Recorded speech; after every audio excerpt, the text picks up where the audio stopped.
Эле бул жакта эмне кылып жүрөт деп таң калып, бирок жанагы баланын чыныгы жүзүн көрүп жүрөгү түшүп, унаасына олтуруп бекинип калган кезде топ анын жанына келип эле секире баштайт.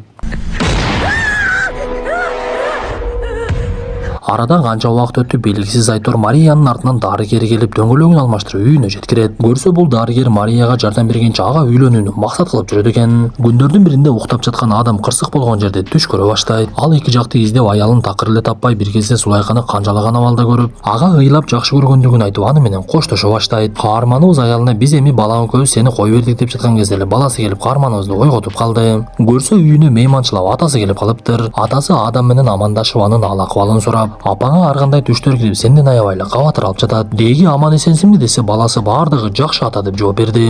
Бул убакта Мария түнкү намазда турган кезде дагы деле түшүнүксүз кубулуштар башталып, эшик ачылып отургучтар кыймылдай баштайт. Бир мезгилде эле анын колун түшүнүксүз жандык кармап, Мариянын колу канга буланып, ашканада олтурган өгөй энеси